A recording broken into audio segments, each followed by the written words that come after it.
moi et puis copé moi Nigel Francis. Nous ka invité à ce l'autre rendez-vous sur DBS Radio. Nous ka essayer solidifier connexion nous ni comme Dominica. Well, let me leave that alone. Nigel, come on help me. I tried to say something in Creole, and it's just not Creoling properly. Well, you were doing very well. Man, I tried something. See your place, you put no Vini Aso radio. But they got very more, man. What can you say? Yeah. Can you see? Yes. How do you say internet in Creole, Nigel? You say, how do you say internet? So if we're inviting people on both radio and internet, how do we say that? Radio internet. Tout le monde qui a internet et puis radio et puis tout trois pays là, puis tout la terre. Bienvenue, c'est un plaisir pour nous aujourd'hui, bon matin. Oui. Kusa la mada, yeah? Mada yako. Back to English from Nigel. Back to English. Right. Yes. And I heard you saying good morning to your beautiful daughter and happy birthday to her. Yes, celebrating today the 5th of May, Dr. Natalia Luge. Yes. Yeah, man. Yes, it is also the birthday of my daughter as well. But his son. So good morning to you, Naya. Yes. Happy birthday. Nice to know our daughters share the same day. And Ellie's birthday is what day again? On the 10th of August? Ellie's in August, yes. Yeah, that's my daughter's birthday as well. Yes, sir. Yes, but say, remember, I have a netball team, a mini netball team. It's 4 girls. So, yes,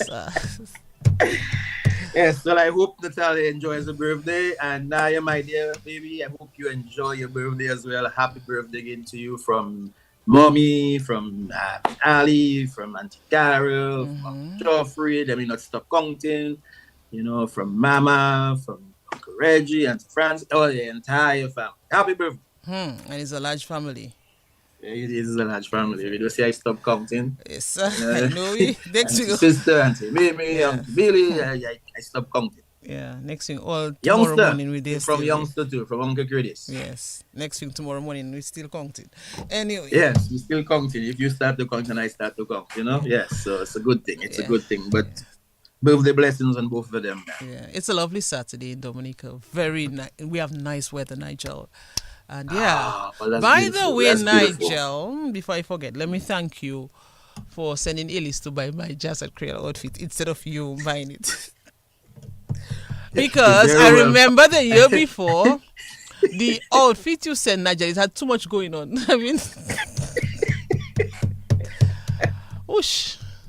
Had too much pattern. Yeah, for a whole week I was trying to decipher, what was really happening. If it was a pedal pusher or a romper. I mean, the color was pretty, yeah. It blended in nicely. The color was okay. It was just that it blended in nicely with the theme, but the elastic below my knees, it wasn't connecting well. It was a sartorial dichotomy. So yeah.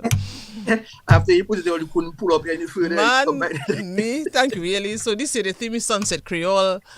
Chick, I think, and what she brought me, I really can't wait to wear. So I love the burnt orange and the muted tail combination. So I look forward to putting this on.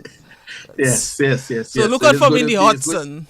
In the hot sun. There's going to be some lovely outfits down there. Oh yes. So I know it's a beautiful weekend in Dominica, so.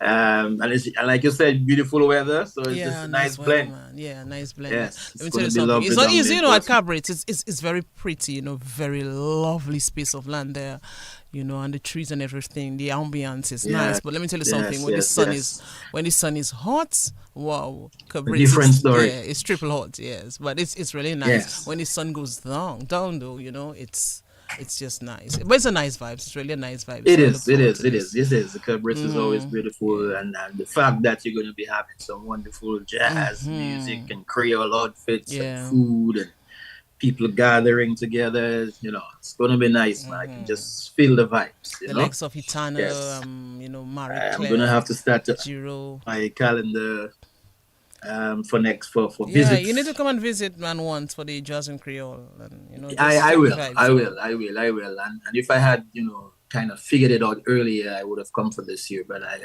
I'll get it sorted out for next year.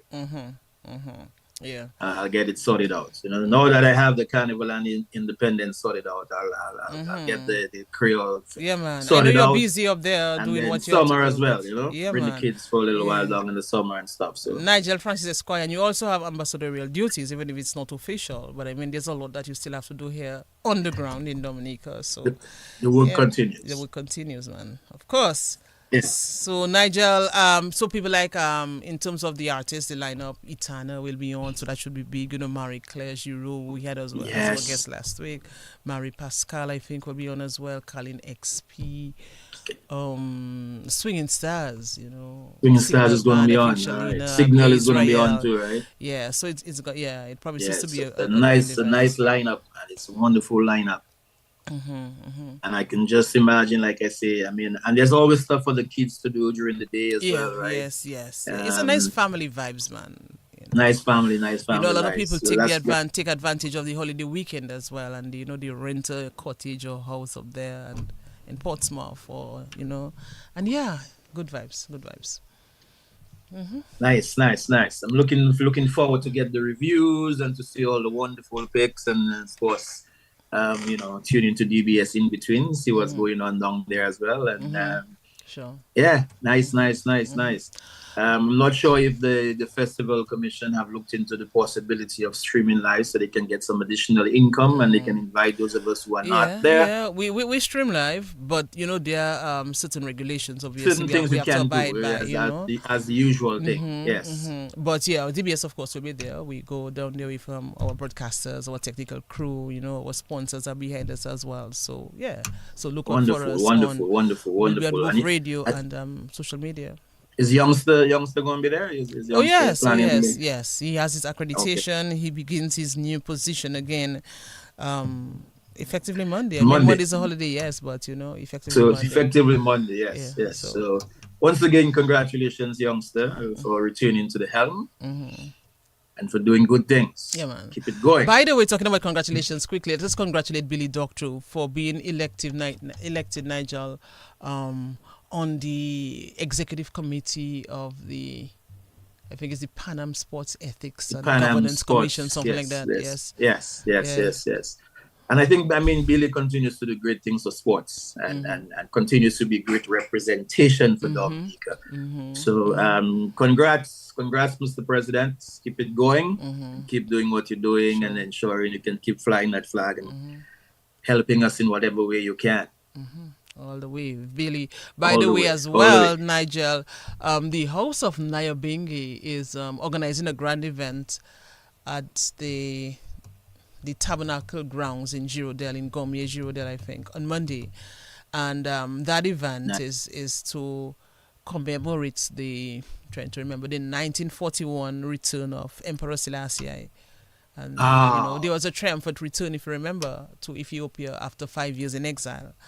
And I think it marked, May 5th marked exactly 5 years since that return. And that's, after the Italian forces, I think, they had entered Addis Ababa, and I can't remember the rest. But I think they entered in 1936, 5 years prior, and then, so.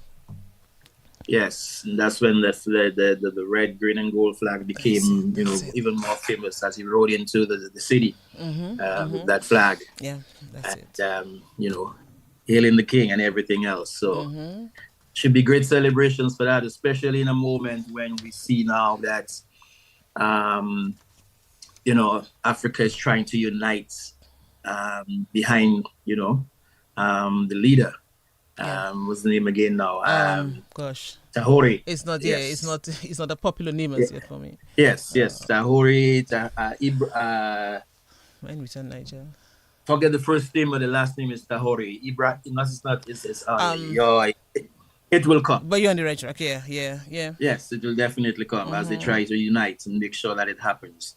I can't forget his name, man, Nigel. That's bad of you. That is not good. But anyways, so that celebration continues as well. I'm not feeling good as I forget his name, Matt. It's Ibrahim Tahori. I think that's what the name is. Okay. Yes. All right. But Okay, history teacher. anyways, Yeah, man. we So continue to unite as one people, man. You know what I mean? as we So should. let me say good morning to someone like Dr. Dubs. Good Oh morning to you, yes, Dave. very instrumental in all of this. Yes. Rasa Donnie, Imani Dr. Shaw, Dublin continues to be part of the movement, of the movement the reparations, for reparations. reparations, Rasa Imani Shaw. There are a lot of people who are still playing a very integral role in all of this, and that's good. Lloyd Pascal as well. People like this. Really, sounding the call. For Africa, for unity. Among Africans, because we are descendants of Africa. We are. Yeah. From the distant shores they took us, but we're still united, and we do it across the seas. Yes. So wonderful vibes. Wonderful Quickly, vibes. before I bring on our guest, Nigel, it's also a holiday, as I said, on Monday. So May Day, Labor Day. So let's also salute all trade unionists, particularly, Nigel, those who blazed the trail, like Bernard Nicholas, who is still alive, we remember as well Issy Loblack, who passed many years ago. So his family, still championing his cause in some way, Of course, he championed the cause of the working class back in the day. The family of the late Curtis Augustus as well, Nigel, who worked tirelessly to ensure that the movement here and the working class had good representation. So remember people like Fedlin Mulo as well, Nigel. Trying to remember some of those who would have passed. There's so many who've contributed, Arthur Smith and Right. The late Louis Benoit as well, Zaboka. Our missing ex-producer, Alvin Thomas. Yes, contributed as well to the movement, and Sonia Williams, who we had. Sonia Williams, connecting the dots. Thomas Later, Donald Rule continues to play. Yes, that he continues to play. Harold Seeley too. I read somewhere. At one point. So Harold Seeley. A lot of people have passed quite a few, and contributed to that movement. Gone are the days when media brought out a massive gathering, with speeches and solidarity messages and singing songs of freedom and prosperity and all of that. Yes, that used to be the highlights. Of course. That used to be the highlights on either it's at the port or the grounds or wherever it is, and you'd have workers gathered there and remind people how important it is to be part of unions and what the unions do for you and everything else. So that's kind of dwindled. Yeah, it has dwindled. I mean, that is like non-existent. It's almost non-existent. Oh yeah, I remember back in the day there was persistent advocacy, and championing the rights of the workers, and the songs "We Shall Not Be Moved" and things like that, Yeah, and that is something that we need to revisit at some point. Yeah, that was a hallmark of trade unionism.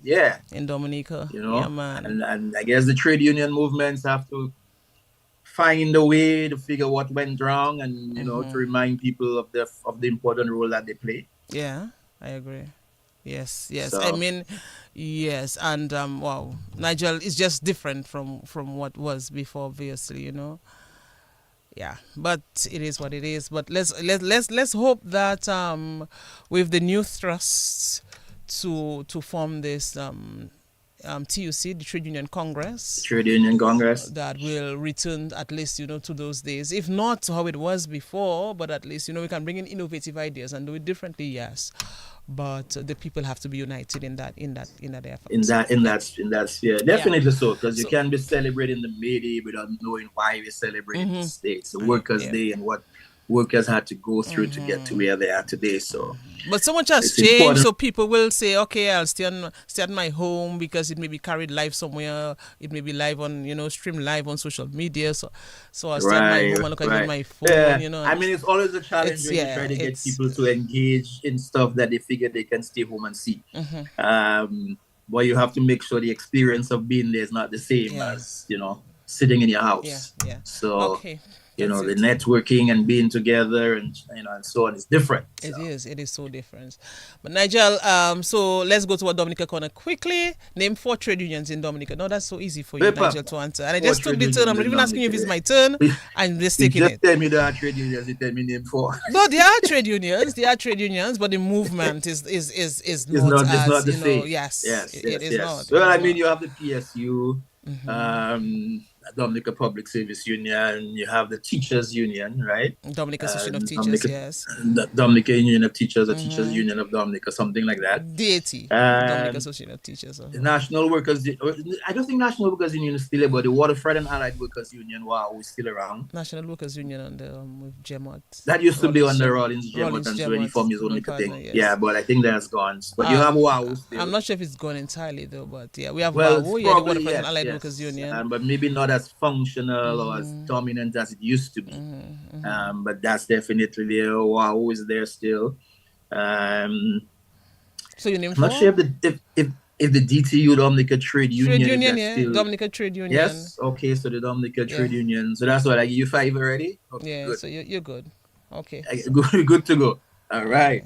So let's go to the book and we bring on our guest. What's happening in the book? Anybody on? The book is going nicely. Okay, so the book is booking. Let's see. Sandra Norris, of course, says good morning, Yvonne and Nigel. I'm present. Okay. Blessed Saturday to you and everyone listening. Catherine Janice Slayton, of course, all the way in Sacramento. Pretty early, but she's here. Beautiful, bright morning to Yvonne and Nigel, your guests, and all listeners. Of course, Alicia Griffith always says good morning. She says good morning to INN. I like that. Winnie Green, good morning, of course. Winnie was on very early. Wants to say hi to all the CTD fans. Happy Saturday to you. Mervyn Nicholas, good morning to Ivos and Nigel. Watching from North Carolina. Of course, Judah Alexander wants to remind you that Rastafarian liveth. And that's wonderful to know that. Of course, that's when we were having the discussion with, Selassie and the return, his triumphant return. And Mavelyn Brady, I think she's letting me know the name is Ibrahim. Okay, yes. So, yes. And so quite a few, people joining in. And so thank you for being part of the movement. Liz, good morning to you. And all the others on the YouTube section. We appreciate you as well. And nice to have you connecting, man. Okay, so Nigel, I'm going to tell you what to do for me. Keep talking a while. Keep talking for me. 1 minute. All right. And Pali. 1 minute. Yes. Okay, 1 minute. I get my chance. And remind me what to say. Good morning. Yes. Welcome to another Connecting the Dots program. This is where we connect with our Dominicans both at home and abroad, where we share the vibes, where we share the journey of our guests, and where Yvonne and I talk a lot of nonsense. No, we're just kidding. We just want to make sure that it's a happy Saturday for you. And whatever you're doing, wherever you are, welcome to DBS. Welcome to Connecting the Dots. Those of you who are normally like doing your own little cleaning and stuff while still listening and getting the vibes, we appreciate it. Those of you who are logged on onto YouTube, we also appreciate it. It's nice to know. Give thanks for another day. Give thanks for the breath of life. And it's always good when you can do that, to see another morning and to know that you're part of something bigger than yourself. So we appreciate that as well.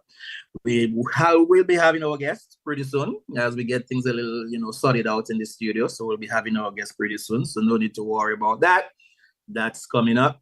And of course, for those who always tune into DBS, we also appreciate it, right? Because you have a choice and you've decided to choose DBS. So we really do appreciate you choosing DBS. Whether it's for Connecting the Dots or for any of the other programs we have, we really appreciate it. So we got things sorted out and we will be joining our guests pretty soon. And so, again, welcome. My minute passed. Yeah, you're good. You're good. Okay. I was listening to you on some wrong songs as I was moving around. Then I say, okay, Nigel is holding his own, as he can. All right, so Nigel, it's time to bring on the guest. Well, why not, man? Why not? It's always good to share with her and share with everybody else. So let's bring her on. No, she looks much younger than her picture. Her photo. Yeah, she looks much younger than her photo in person. Sometimes you see people. Dominica, what did I do that too? Okay, all right. We'll find out about that. Yeah, we'll find out about that. I tell you, Nigel, there's something about this little island, Dominica, and the strength of its people. That's indeed remarkable. And Nigel, I say strength because many times when Dominicans give, a recount of their journey over time, when they come on Connecting the Dots and we ask them how they grew up, what was it like back in the day, explain, their childhood days and all of that. Nigel, you get a scenario of a lot of people who came from a large family, some struggle to make ends meet, in a household of many, many people, walking to school, crossing rivers and things like that. Nigel, I'm not saying that's the story of today's guest, but I have a strong feeling that at some time in her upbringing, she convinced herself that she was going to make it, and so Nigel, I don't know if I'm talking too much, but make it she did. Keep talking. Because to be a licensed occupational therapist is indeed a feat, Nigel. She'll have to explain to us exactly what her job entails, so we'll know more, Nigel. And so I welcome Judi. Nigel, it's your turn to welcome her. I think I'm. Yes. So you did your book. Okay, so let me welcome Judi again. Judi, welcome to Connecting with Us. It's a pleasure to have you here, and we'll find out about your journey, your story. Emil, Bob, and Sarah, thank you for sharing your guest with us. We appreciate it as always. She's looking pretty. I tell you, she's looking young.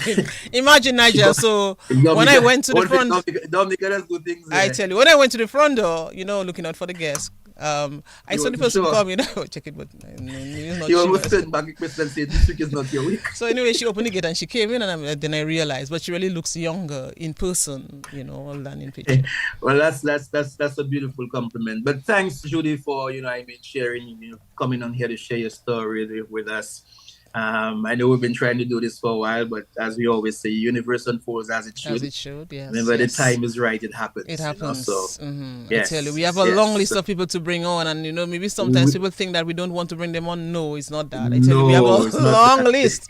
At times you have to bump up people, and it's crazy. Yes, and just wait, because the universe unfolds as it should, and nothing happens before its time. It's going to happen in the time it's supposed to happen, So welcome, man, Judi. Welcome. It's nice to have you. Appreciate it. All right.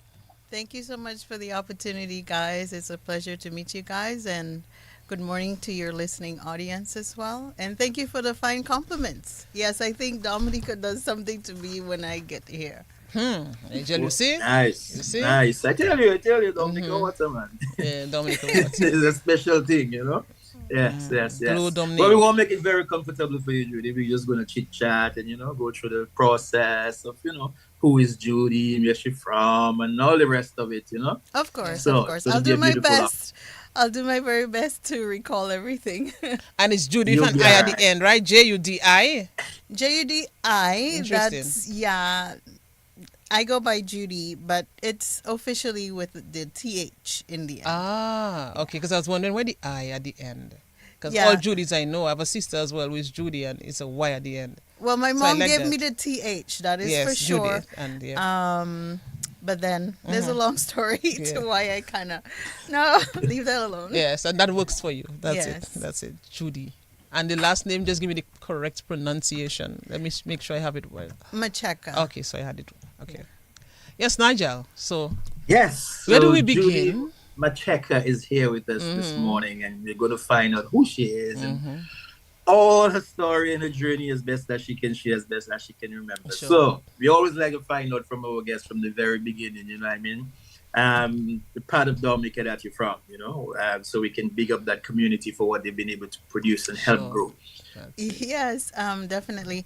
I was born in Pittsfield. I was born at home. As my mom described it, it was rather painful because I was I was big, and she didn't have a chance to get to the hospital. So I was born at home with her and my grandmother in Pittsfield. And that was many, many moons ago. So you were born at home. Did the story tell about a midwife being there, or no midwife? What? Just my mom and my grandma. Wow, Nigel, can you picture this? That already begins to tell you about the resilient nature of Judi, because that's not easy for. No, and she said that I weighed quite a bit. My mom said 14 pounds. I don't really know, but it just sounded like maybe she had like gestational diabetes or something. That's why I was born that size. She says I was overdue. That's what she recalls. And every time, she brings up the history of me and where I was born and how much I weighed and stuff like that, she always goes like this. So I guess I was a big baby. So what the story told us, well, That's you stayed big visual. for a while. You stayed as a big Um, baby for a while, for months. yes, so it looked like, yes, as I was growing up, the pictures had me looking plump. Um, but that was something that was welcome. It didn't hold me back in any way. I just looked like a healthy little baby and toddler. After I left the toddler age, then yeah, I just normalized, and then I was really skinny as a Interesting. little girl. Okay. Yeah. So you had this chubby face as a baby. And Yes, really trouble. I had like rolls in my legs, kind of thing. That's what the picture Nigel, when I showed. was younger, I always had that urge to like pinch. I made that songs as chubby baby. I never did it. I just wow. No, Just but to I, feel the I skin did and get a feel- lot of pinches on my cheeks as a result of that as I was growing up. Yeah, they have Interesting. enough. They have enough meat to you can Yes, just pinch. That's you why know, you nice have pinch, enough man. meat. Let me just pinch Yeah. that. Yeah. Yeah. Nice Interesting. chop, pinch, Okay. pinch the baby. Yes. So you're from the wonderful community of Petit Soufriere. It's nice to know that. So, hey, big up Petit Soufriere. You're producing great things as always. We appreciate it, man. Petit Soufriere is a very lovely community as well, by the way. Oh, it is. Very, very It lovely is. community. It is. Very serene, quiet, and really, really, really beautiful village to go to. So, My descendants, my grandmother was Emery Lestrade. Well, she was Auguste before. And then she married Francois. Papa Didier is what I remember I called him growing up. So that's a little community there in Petit Soufriere. So as you mentioned that about Papa Didi and growing up there, what do you remember about growing up in Petit Soufriere? But I don't remember per se those young days like under 4. But when I would visit, I remember the cliffside and being afraid of that area, and I'm still afraid of that area, by the way, today. But I remember my grandma loving the area. My uncles and aunts, they loved the area there. Lots of lush greenness. As a child in general, I like playing in the rain. So when it rained there a lot, so one of the things that I loved doing was dancing in the rain barefooted. Like that was a lot of fun for me. I did leave Petit Soufriere before the age of 2, I believe, and transitioned to my my paternal side of the family, who resided in St. Joseph. Okay. And so I had that rearing as well in St. Joseph and in the Layou area.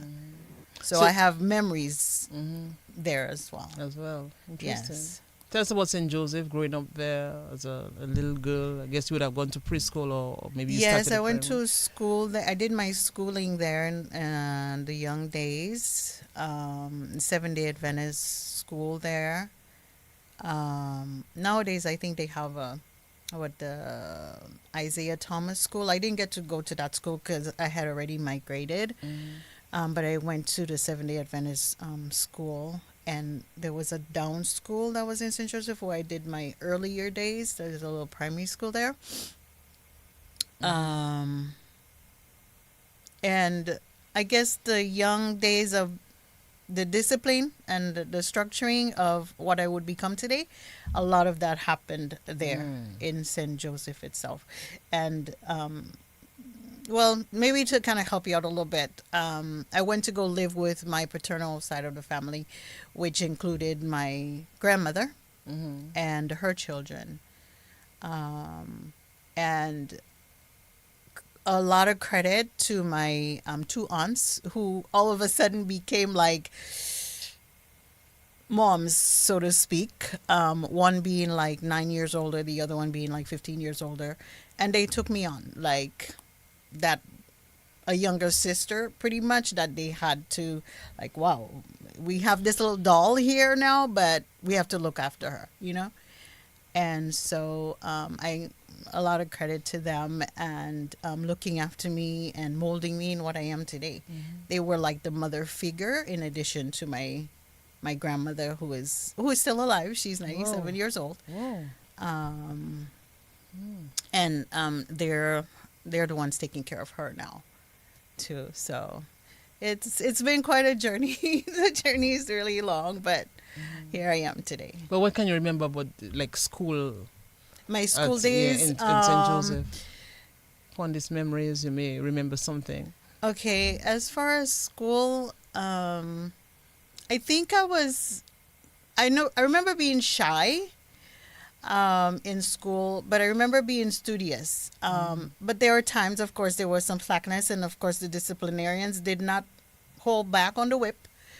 That was a little bit tough for me because I resented that a little bit as a So little you girl. felt the whip?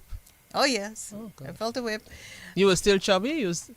No, back then, during the school days, I wasn't chubby at all. By that time, I had already slimmed down. It was just the baby years. Okay. And I think once I started walking and moving about, like during the toddler years, yeah, that fell off. So, and I was just this, yeah, skinny little girl. And, but kind of like the highlight of everything, I was a little different coming from the reserve, and being the only like reserve child, if you know what I mean, in the St. Joseph community.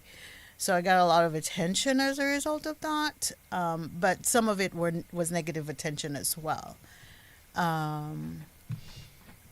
Like sometimes feeling like being a teacher's pet kind of thing, just because of that, right?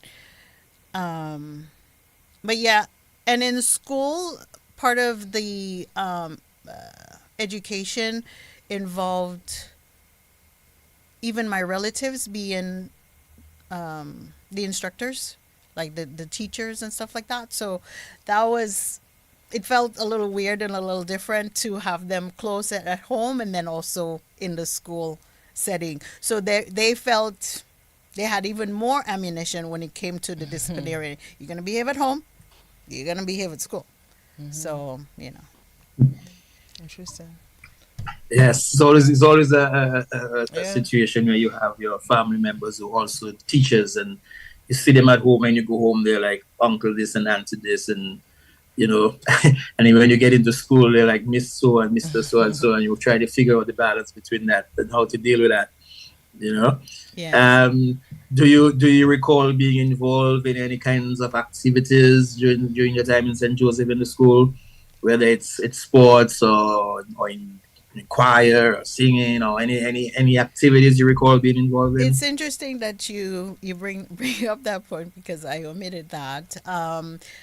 I was not into sports. I didn't mind being around my cousins, and a lot of them were boys actually.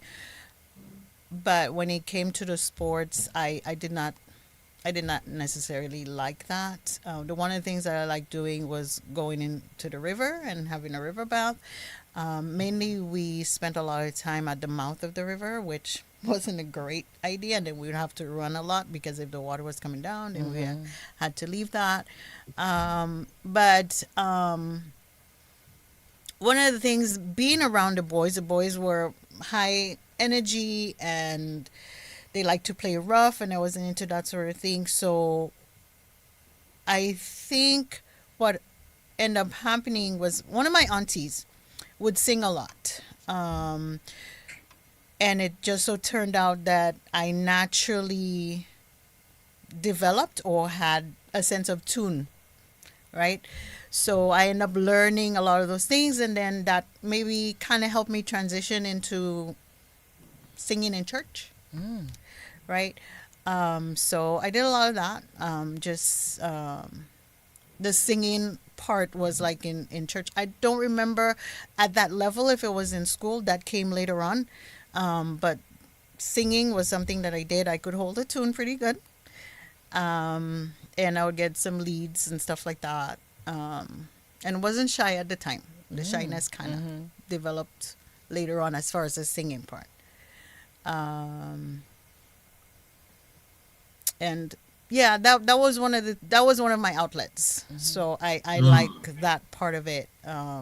It was tough being in a household because the discipline that I got there was, was intense for me because I think I was shy. But it also, when I look back at it now, it molded me in who I am today. So and that's always been a kind of a running theme with our guests and even amongst ourselves that when you look back, you recognize, boy, it was tough, but it actually laid the foundation for what was to come. So normally, as you mentioned, there's a lot of boys in the family, so you have the little gangs, little boys doing the thing. Did you have like a little clique when you were in Senjo, a little girls clique thing, or you were not part of that? No, there wasn't a clique. But I developed, I think, fear from a very young age. Yeah. Yes. I would see a lot of accidents. Back then, little boys, they were making like little scooters and they would just roll down the hills and accidents would happen. Not necessarily with someone else, but just with them and their scooters going down the hills. I wonder they used to roll along this very steep hill in St. Joseph. I'm yes, afraid of this they hill. used to. Wow. And I would see that, and I think seeing blood from a young age, seeing all the skin gone and head injuries and stuff like that. Yeah, it made me very fearful of doing a lot of things, climbing, whether it's climbing trees or trying to learn to swim. I learned to swim a little bit later because of those little fears. So I was just shy overall when it comes to that socialization aspect. But the one area where I that I would shine brightly was in church and singing. Not necessarily speaking. I did not like speaking. Like this right here, this interview right here is new for me. I've never engaged in something like that. Well, it's a conversation we have. Yeah. It's not an interview. You like it. You like it. Yeah. Well, interesting, Nigel. Yes. She likes singing. But by the way, is it your first visit to DBS as well, to the studio? It is my first visit. Yes, that is correct. Okay. All right, nice. So you're actually doing quite a first today. You're connecting first time in terms of speaking like this and having this beautiful conversation with everyone and myself, and if everybody else listening and viewing and everything.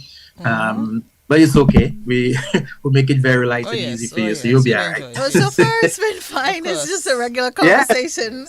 And one of the things is that when we do this program, a lot of people let us know that things they probably didn't remember for such a long time. It kind of just comes back, come back, those kind of memories. So it's nice to have that. So. Yes, I'm going down memory lane as we speak. And yes, I think it's good to go down memory lane. Yes. Form that nexus where you are now. Yes, what part of what? Because in Senjo you have. I want to give me some places in Senjo. Otrobando. Let me see if you know Senjo. Otrobando, I say it again. Otrobando, back Otrobando. In the morning, St. Joseph. Yes, the morning Senjo too. Yes. So as I say, Senjo. Hey, Saki, good morning to you, my good friend. Saki. Very vibrant community still, very, very vibrant. Yes. It is. Yeah, So what area of Senjo were you, if you remember, if you recall? Street, I remember. Back Street. Up the Mon and Back Street. Okay, all right. What was like community life there though? In the shops, the Well, neighbors? I mean, being able to go to the shops back then was a luxury. If you got the opportunity to go to the shops, that was great. My auntie one time, I mean, things were tough, so it's not like we had money, but she as a teenager, I think she had a little change, and I don't know if she gave it to me to hold or if it came up missing. And up to this day, she's like, what did you do with that? I don't know. Maybe I bought some frozen joys. I don't know what I did with it. But maybe I gave it to Interesting. somebody who got some miwis for me or something. But miwis are something that I love to eat. You know, I don't know if you guys remember, but miwis, we would get it, and it's like a little berry, and you pick it from the tree. And in our days, we just put it in a bottle, found a twig, and just shook it. And if you got sugar to add to that, wow, it was a nice little treat. Of course, man. Gooseberry time. Yeah, miwis. Also gooseberry. Nigel, I don't know if it's. But I'm thinking it's gooseberry because that's what I knew. We used to stick the little thing in the little In the, stick in the in little there. bottle. Yeah. I'm not sure And then exactly put what the- it's called, but Yeah. It's gooseberry, man. Okay, interesting. Yes, and yes, that yes. is one thing I have not revisited. I have not had that in since I was a child. So it would be nice to go through that experience again and get that miwis. And go Yes. So to the listeners there, please bring some gooseberry for Judy. I'm in Portsmouth. Okay. Yes. Yeah. Yes, You can yes. you can Don't find worry, it in the before you leave the supermarkets as studio, well. somebody gonna bring gooseberry for you. You know, that's what happens. That would be Yes. nice. I would. And watch Ivona well, because she might probably take some of it mind for me. herself. So. Mind me. Nigel, by the way, what night I went home on Friday night and I saw a lot of seaweeds, seaweeds, right? The little fruit that you roll Oh and- yes, and so I had a feast. I can imagine, man. Yes, My mouth was yes, tied yes. up, but it didn't I know. matter. Well, that's what series are supposed to do for Yeah. you. Yeah. So what about community life Yeah. in terms of like the community raising the child? Was that did you someone is calling for the longest while? Let me just see if this person wants to share this morning with us. Hello, connecting the dots. Good day. Good It's day. not the word is fuels in Creole. It's berry and berries in English. What is the Creole name? Fuels. Foils. Okay. Okay. Yeah. Oh, But yeah, you know what right, she's talking right, about. right. So it's Yeah, I know what I'm talking about. That's No, thing I raise she up in is. berry with. Okay. All right. Okay. All right. So you're Okay. calling from what part of the country? Okay, the person left. Okay. Interesting. Yeah. So you're talking about the community raising the child. Did you get sense that that was happening in St. Joseph, where the elders would look out for the younger folks, and like everybody was your auntie or your grandma or something like that? Well, talking about that, yes, we had. I came from a large family, by the way. I'm a descendant of Wilhelmina King and a Harold King, and they were strict disciplinarians, and that transferred to their children and then to me. So there was no goofing around. Your auntie, your uncle, the teacher, the pastor. The shopkeeper. If they were adults, they were in charge of you during those days. So everybody would bring out the whip if they saw you misbehaving in any way. I tended to be on the straight and narrow in that regard, with the exception of maybe in school where, I didn't necessarily follow the rules there 100%, and whether it was my teacher or who happened to be a family member, because that you can't escape it. It's like literally family is so big, so there's gonna be a family member that's in charge of you in school, church, playground, wherever you go, at home obviously. And so yes, they would pull out the disciplinarian whip, whether it's be verbal or physical, and then a lot of times it was physical. That's Yes, get that's a how they little- did it back in the Get day. a little reminder now and then. Yes, and I did go through some confliction, if you might, because that side of the family was Seventh-day Adventists, and they had strict morals and rules, regulations.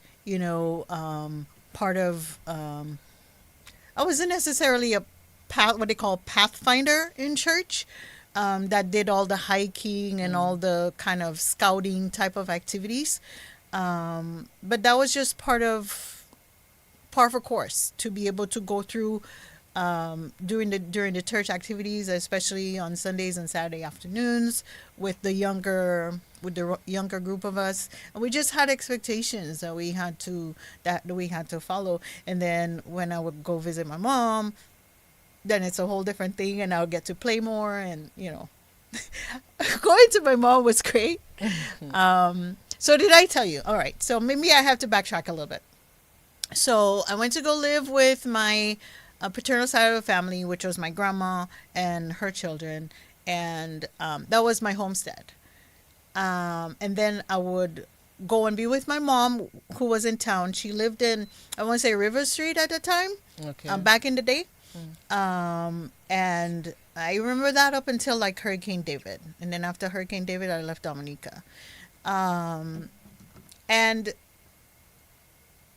I love going to visit my mom. Obviously, she's my mom, but it's like my mom spoiled me when I would go and visit her, right? And I was a little bit conflicted in the sense of the 7-day Adventist structure and rules, including the different types of foods. Like there, like in a household in 7-day Adventist, no pork, no shrimp, no animals, Oh, yeah. So certain they follow type their of dietary animals and lifestyle stuff to a like T. that. So I mean, I couldn't have a lot of those things. And so when I would come to my mom and she would offer those things to me, and I'll be like, no, I can't eat that.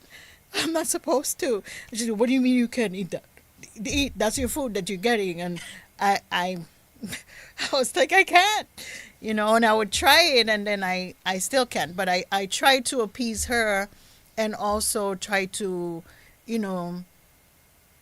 follow what I was being told by my paternal side of the family.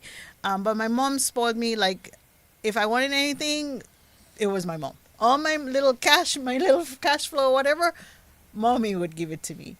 Going and hanging out by the river by myself, or like with my little brother, my little cousins, that was on my mom's side.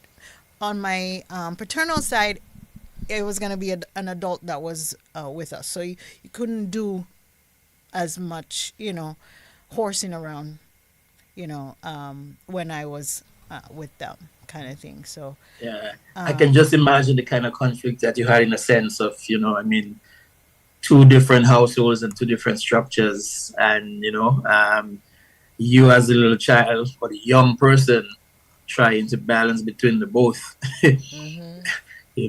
That nice scent of pork in one kitchen and another kitchen no pork. And you're like, man, yes, it was which one do I take? Yes, exactly. It was tough. But I think even then I tried to gravitate towards the positive that I can on one side, and try to balance it with the other side, like, for example, like with the pork thing, for example, I told my mom it was too salty. I couldn't eat it, right? So in other words, I just told her it wasn't good for me, but in my way as a child, right? And that just kind of stayed with me throughout my upbringing, See that in pork, Noah? I don't. I don't eat it. Yeah, That's okay. I still don't eat it, and it's because it's too salty. Hey, you suck. Yes. That's all right. Neither do I, but that's okay. Yeah. So of course, so you're growing up in St. Joe, school in St. Joe. What about the music? Because I know everyone would love to hear about the music. Did you hear Gramax at the time? Gramax probably wasn't around yet. I remember liking Gramax. I'm not sure exactly if that was what was being played during that time, but I remember liking that type of genre. My auntie by the name during that time, Oslin, Debbie Alexander. So I shadowed her a lot. There was a gentleman by the name of Shaky. He was singing. And I liked his music. Back then, she would do a lot of country. And then on my mom's side, I would hear a lot of disco. So just a lot of different genres. So even today, I will listen to a lot of genres. I tend to like soca more than I like the calypso side of things. But just because I just... the melody, maybe that's what it is. And and of course the gospel music. I mean, so, but the singing in particular that I did was in church. So obviously it was, religious music, like the old hymns. Any song stays with you? I can't necessarily say that songs. Nigel is stayed- telling me to ask you to sing. Well, fast forward a lot. I do use singing to help my patients, especially the Nigel? difficult ones. Whether it's Nigel, a you little see that hymn, they'll connection? make a little, as the moment they get to. No, actually, what happened? I'm going forward a little bit, but Yeah, I we'll go do back. make It's the okay. request. I do get that request a lot for patients asking me to sing because it's out there in the community that this is a therapist that you want and she will sing. Nigel, If you make see a this? request. So I like this because I want to ask you later on when we get to what you're involved in. I want to ask you, to describe your general approach to therapy, and I'm sure singing will come there.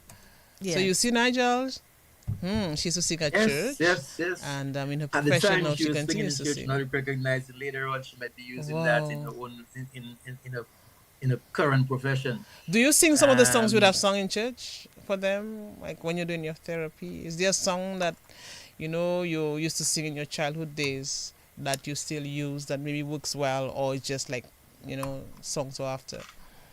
Not that I recall. No, because those hymnal songs are from like the Seventh-day Adventist hymnal, and I don't get those type of requests Okay. as far as religion, so to speak. Okay, but you can go with all genre if you're asked to. Any genre. Nigel, that's interesting. Yeah. It That's is. It interesting. is that you have that Providing therapy adaptability in and song. flexibility to shift depending on the patients and what they ask, what Yeah. they're looking for. Yeah, my Yes, auntie. yes. I mean, even today, like that's exactly what appeases her is just being able to turn on the radio and just listen to music. And I think just being around her, like I said, I was like her little shadow all the time. If you saw her, you saw me, kind of thing.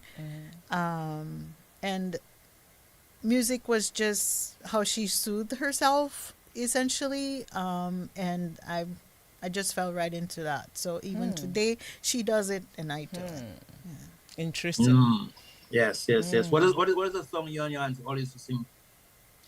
A specific song, I can't really Recall say if now? it's something. Yeah, if it's on the radio, we're gonna end up singing it together. If we're in the vehicle, it's just. Don't worry, Ibona. By the time she leaves, she'll do all the songs. Yeah. Well, my auntie, if she's listening, she can probably indicate one on the Yeah. chat or whatever. Yes, and- Nigel, let's check the chat. Anyway, anything is happening again from since the last She time we will, checked she will let us know. the Yes, book. by the way, yes. Moving Nicholas says, Nigel, your guest, she's my cousin. You see? So, Moving Nicholas, your cousin, says hi. Hi, Merv. Libla, hi, good morning from Tallahassee. It's nice to have you with us as well. Roselia James says, good morning to you. Happy Saturday. Good morning. Good morning. Of course. Miguel, good morning to you. Miguel Murphy wants to remember everyone Grand Rising. Yes. By the way, we have Grand a big Rising, event Miguel, coming up on the yes. 17th. Yes. On the 17th of May, putting it out there for all the SMA old boys and all graduates as well. We're going to be having a wonderful discussion on that day. So, Virginia Hill, good morning to you as well. Blessed good morning. I need to go to the YouTube because the YouTube people always telling us we're not telling them what's going on the YouTube okay. side. We're always Yeah. on the Facebook side. So I will go to the So YouTube whilst we in a go to little bit. YouTube, let me just say hello to Yes. Sandra Norris, who is on as well. Well, of course, Winnie Green is on. Let me also shout out Vado. Vado is always listening to us, Nigels. Dr. Maxime Vigilant Nigel, by the way, he's in Dominica. So we'd like to have him on soon before Brother he leaves. Maxime, good morning to you too. Hey, Um, yeah. Kisa, good to see. Okay, so Whoosh, Leoma Joseph is on, you know, a lot of people on. Glenda Shilling from Yes, yes, Peters. yes. Let me see the YouTube, what the YouTube is saying. But now By them the way, just YouTube Nigel telling me as to well. sign in. I don't know why I'm to sign in YouTube now. YouTube, I don't know. yes, yeah. Yes, I don't know where they get You the have to story, sign but in. I understand that. It's on from what's that from in right now. So yes, whilst I'm signing in, I don't know why, but whilst I'm signing in, Judy. So um we're trying to get from St. Joe's School, and then you mentioned the fact that you migrated from Dominica after Hurricane David David. back in '79. Mm-hmm. Um, so that part of the journey, guessing you came here to the States?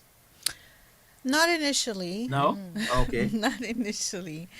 I spent some time in Antigua with some extended family. And that's where my singing took off. Nigel, look, we're gonna get a song. So yeah, we must get a song. What? Yeah, we talking about that. You don't have to give me a line, you know, anything. Anything. Give me a chance. Yeah, you do. Let's Okay, get it. Okay, all right. we can wait. We'll get this story and then we'll come to this. What will we? Yeah, we'll wait. We'll wait.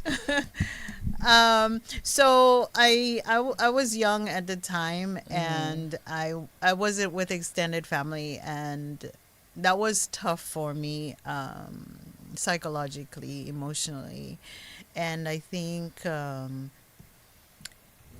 it was just a recognition in the school, because it's actually started in a school. Where they recognized that I could sing, and even if everyone else, whether it was in a choir or in a group, if they went off key, I just maintained. So I ended up getting lead roles as a result of my singing abilities, and it kept me grounded, and doing a lot of art type of things in school and church. So that's how I got through my days spending it in Antigua. So it taught me discipline, and just how to stay grounded. So it's not something that I speak of a lot, just because of the emotional and psychological traumas, but I'm grateful for that experience as it is, because it's not something I could change, and I made the best of it at the time. I was on TV during those events. So and then my family in Dominica would be like, "Oh my gosh, she's on television."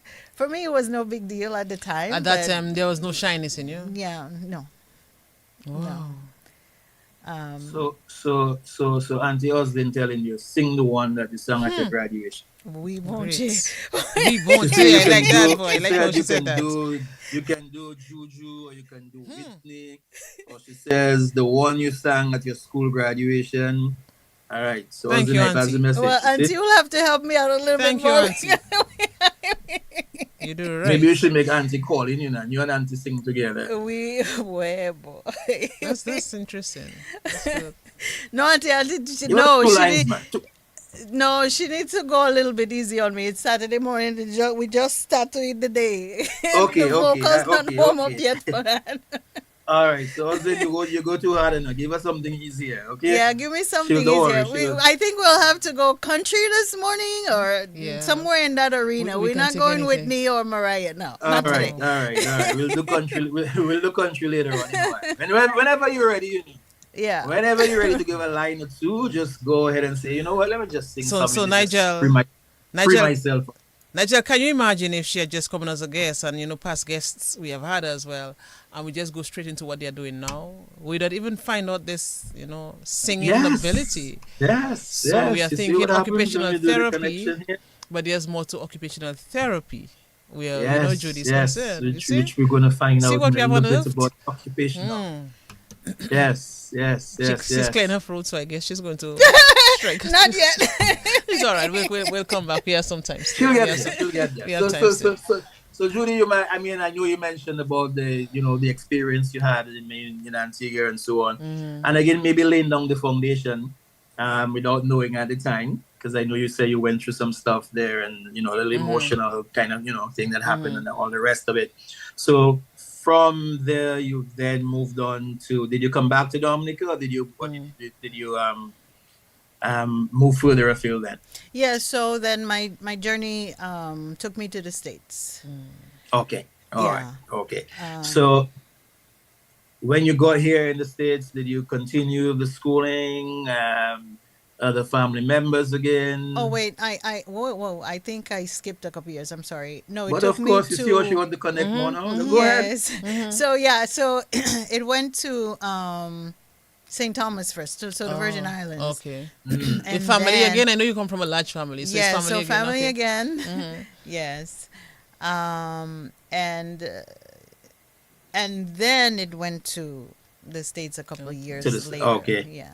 Okay. When I reconnected again with one of my aunts, and my life changed completely. Yeah. So I mentioned about the being in Antigua and the psychological traumas, and not having regret, because you can't change those things, but you can choose to maybe learn from experiences, Oh, right? yes. It's not what you go through, But yes, what you grow through. what how you can You can use it grow to, through what you to- go through. yeah, to benefit, and that's what I did. And so you talk about connecting the dots, and had you not asked that and just gone straight into my career, you wouldn't have known about some of those things. And it's exactly those things that helped to shape me in my career and how I do what I do, right? Because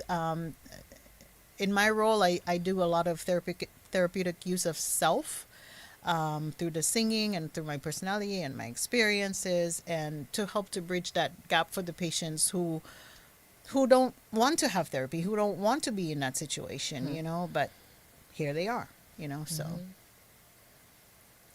Nice.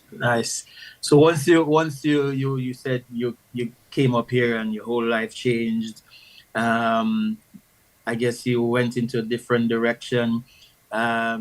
School wise, No, I was shocked. I went through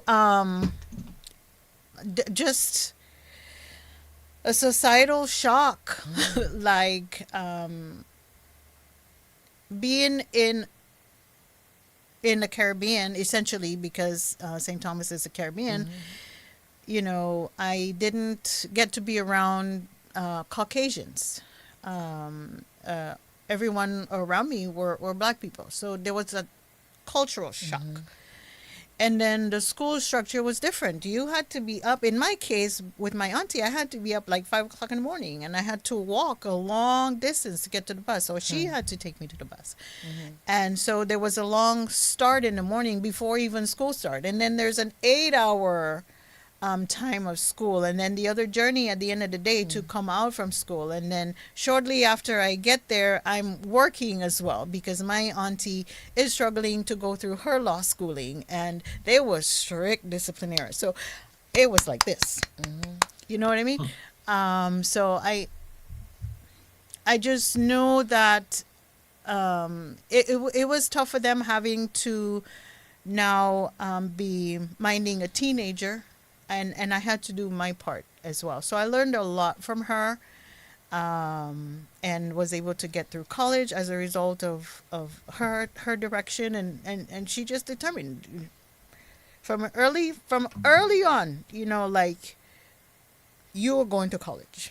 Like, there's no other option for you. That's how it was. So it was a shock in that regard. I hadn't heard about college. Like, nobody had spoken to me about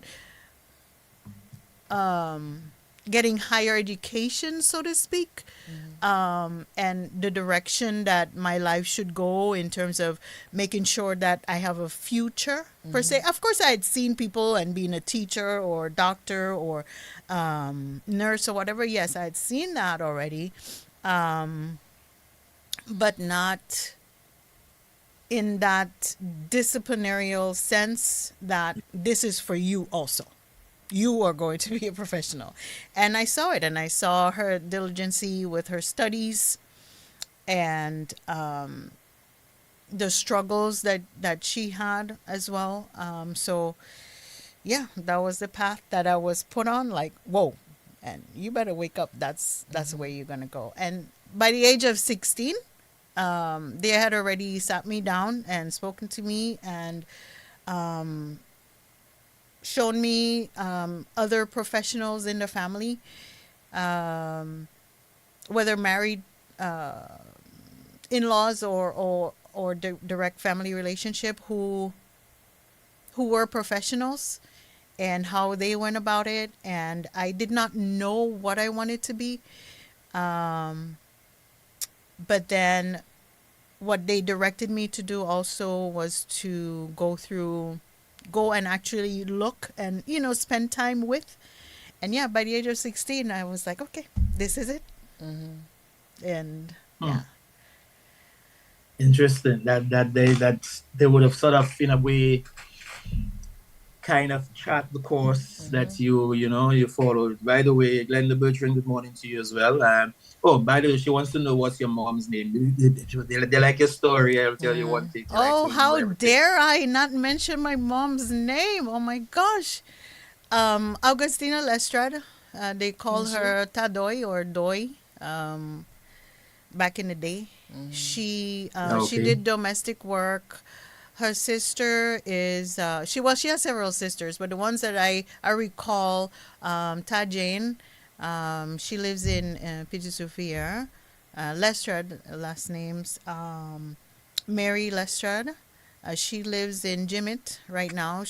Mary used to work close to the Social Security office there, and she used to actually work at Anchorage as a cook, and then she went on to self-employment, selling food on the street. She did that for a long time. She's now in Jimmet, retired. My mom did some work at Public Works. She was like the water girl at some point, but she used to work at Anchorage before doing domestic work. My grandmother, Emery Lestrade, was a teacher at some point in the Sophia area. So people like Popoy, Cooley, brother, they're my uncles. Okay. From the Sophia side. So I apologize if I No, it's all right. if I omitted their names. When I hear Lestrade, though, I think of La Plaine. So I believe my mom's family was from La Plaine, and I think she grew up in Bataka, Okay. if I'm saying that correctly, or the Sally Bear area. Ma John, I don't know. Well, there's Ma John, her husband, John William. He passed away a while ago, but Ravel Lestrade Williams. That's my aunt. That's one of my aunties. Okay. So nice Victoria Williams, Natalie Williams, Martin Williams. Those are all my relatives, first cousins, so to speak. All right, so you get a whole ancestry. Okay, whoever wants you to know that now. Yeah. It's deep because my grandma had like 11 children. I think one passed away. So, yeah. 11 children. Yeah, back in the day, that's how it was. Like my great grandmother too. Yeah. She had a lot of children. My grandmother paternal had 6. Yeah. 7, but one passed away. But she ended up with 6. Yeah. Yep. That's what happens when you have. I mean, back then, the grandmas and the grand. I mean, lots of kids and they all over the place in terms of leaving different areas and moving to different areas. So the family spreads across the whole of Dominica, which is exactly. beautiful. Yeah. Yes. So you came here, and then throughout the journey, I mean, from Petit Soufriere, St. Joe, Antigua, St. Thomas, and then here and all the rest of it. And you started off school, college here and everything else. Did you know at the time that this is the profession that you wanted to get into? Or was it something that by accident it happened? My aunt,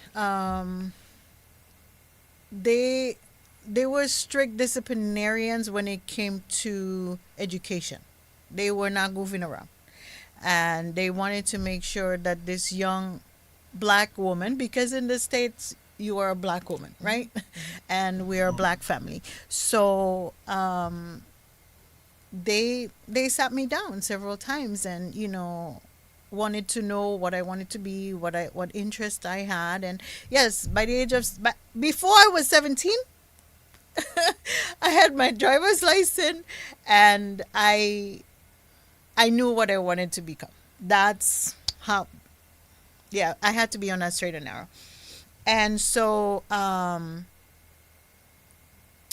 to get to that point, I had visited hospitals, and I crossed out this profession, that profession, that profession, that profession, and I nailed down OT, occupational therapy. And that was the course that I chartered. My first semester in school, I dropped out. Yes, Auntie, yes, I hope you remember that. I did drop out. And boy, did I get a whooping verbally. Okay?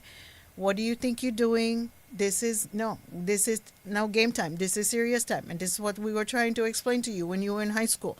And you thought that you can just, show up in the classroom and pass your test. No, this is not how it is in college. And you better get your together. And so, yes, that was quite a whooping for me. And then from second semester on, I had it going down. Nope, there was no messing around. I didn't work that second semester just to see, well, if it was the working full time that was affecting me. So, yeah, and I just changed course with that. I was able to resume working again because I needed to work. But yeah, it was just my auntie Margie, she was a Revere at the time. Her name, of course, changed after she got married to Alexis. But yeah, she was my role model in terms of my career direction and making sure that I became a responsible professional in life. So, Nice. And and of course, in terms of where you went to college, what state was it? So this was in Florida. Yeah. Florida, So okay. when I migrated, it was to Florida, and that's why I stayed. That's why I went to high school. That's why I went to college. Which high school did you go to in Florida? Western High School. Western High School. Okay, Western. All right. Which, by And the way, college? I did a lot of singing competitions there as well. No, you have to sing for us. That's all I'm telling you. Here we go again. And which college? Which college? Florida A&M University in Tallahassee. AMU. Okay, Florida. FAMU. Okay, Yeah. all right. Wonderful. Yeah. By the way, Delia Coffee Weeks is saying good morning to you, Judy. Good morning, Miss Coffee. Pleasant to Nice. have you viewing here. Mervyn Nicholas Yes. Avic sub sweetie. Hey, nice. That's family as well. Yeah, Or does Mervyn the is same my okay. cousin, and she's like my cousin's my auntie's daughter, but she's like a sister because she stayed with my mom a lot, and she loved my mom, and my mom loved her. So in my absence, they were like mother-daughter. Okay. Astrid Pinardi saying good morning to you all. Proud of our lady, of our Saint Joe lady. Yes. Nice. Nice. Yes, Nigel. Yes. Well, Senju claiming her, Pidi Sufria claiming her. No, See? And FAMU and Portsmouth everything is claiming. gonna claim me too. Hey. Portsmouth is gonna claim her too. Okay, all right. Well, I mean, you know what? Dominica will claim it. That's all right. Well, that's So, right. yes. So you decided to go into occupational therapy and want to get into that part of the story in terms of, for those who don't know, or those who want to know more, what exactly is occupational therapy? So occupational therapy helps individual reclaim or improve their independence after accidents, injuries, illnesses. Okay. What does that look like? For example, you think about somebody who has diabetes, and all of a sudden, they've lost a leg.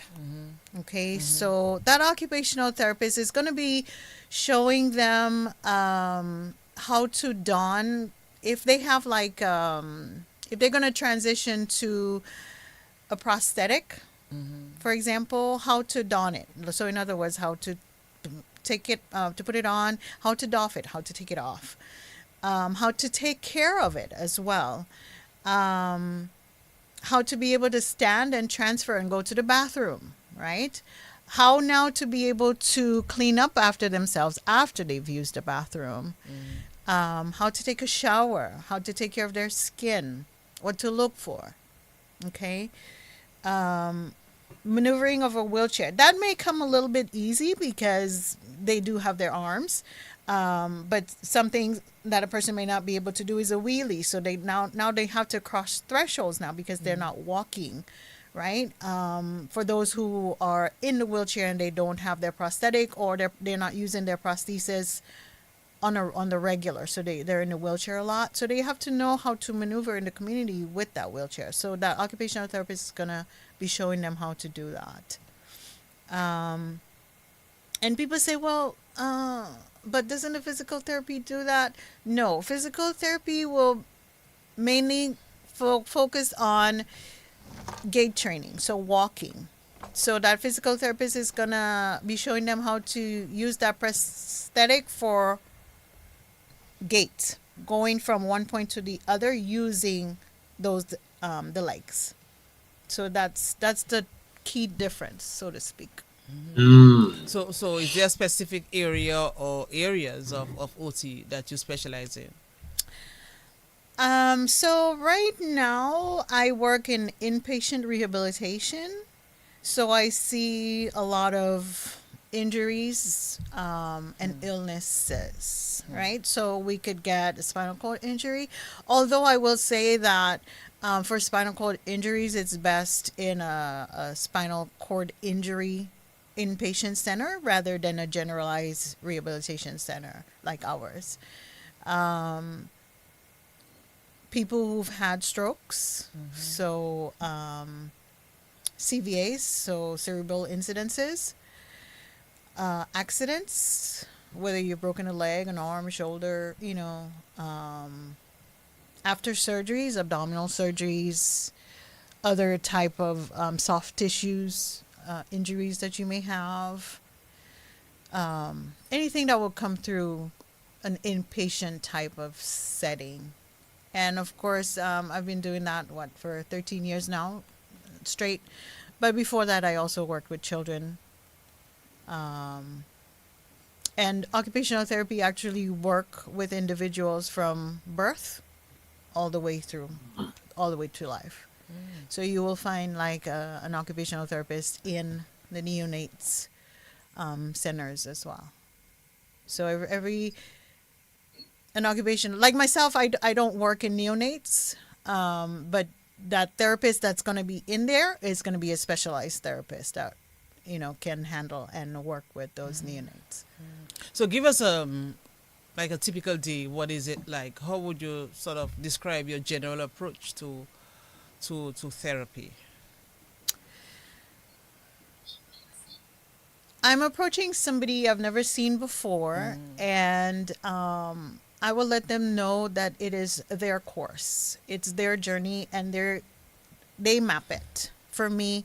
So they're going to let me know what their expectations are for therapy, in particular occupational therapy, after I've described what occupational therapy is. Many people might come to the center, they're being told that they're going to get therapy, and that's something that they may or may not want. So my approach initially, I don't know necessarily who I'm approaching and what their goals are. So that is something that at the onset, I want to know what they want to achieve while in rehab. Because rehabilitation in inpatient, you get max 14 days if you're lucky. So it's a minimum of 7 days, max 14 days. There are circumstances where you can maybe get 21 days, but insurance would really, insurances a lot of times they don't want to approve. But your severity would have to demonstrate that you're going to be making those progress in those 3 weeks. So typically the time is short. So I let them know the time is short. In that short time frame, what are your expectations for your rehabilitation course? I explained to them what occupational therapy is, how we're going to get involved. I've already read up on their charts in terms of what their conditions are, and asked them about the veracities of those and anything else that they want to add to that. And then I go from there. Yeah, so if somebody comes and a lot of times they say, I just want to walk, right? That's a typical thing for somebody who's had a stroke, for example, and they're in the bed and they can't move one side of their body according to the chart. And they'll a lot of times say, I just want to walk. Hello, I'm Judy. I'm an occupational therapist. I'm here to do your initial occupational therapy evaluation. And do you have any specific goals in mind that you would like to achieve while you're here in rehab? I want to walk. That's what I get. All right, so great. So the physical therapist is going to be the one that's going to be helping you with your walking abilities. But how would you be getting out of bed?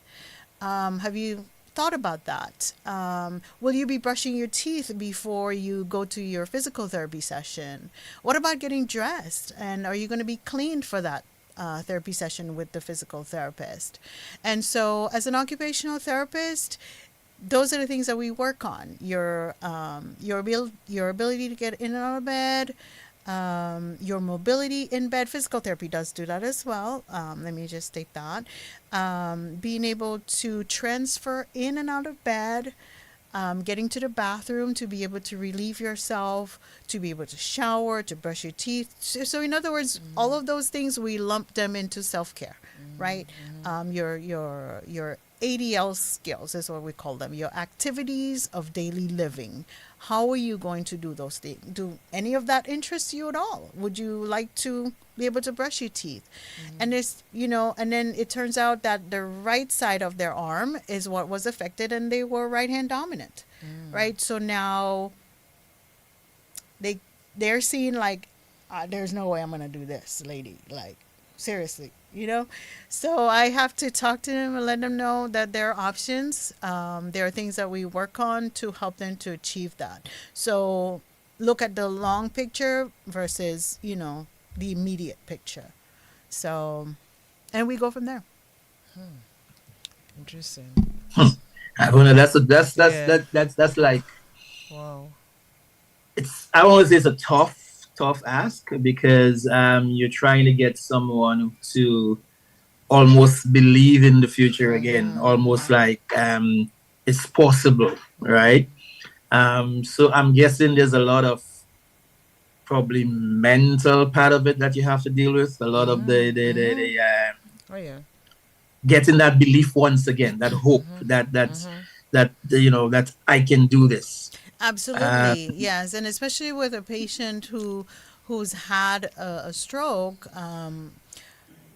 One of the secondary diagnoses that they may get is depression, and so it's critical to like have a psychology on board as well, and for that rehabilitation doctor to make that assessment to determine if psychologists need to make an evaluation of that person and proceed with treatment on that side. But yes, as a therapist, it's important for me to recognize that as well, and to be able to utilize what I can with that patient to help them if they have a goal to make progress. This is Nigel. I love this, and I'm thinking an occupational therapist is more than what the name says. It's, like a teacher is like a doctor, a lawyer, and all of that. Especially a primary school teacher.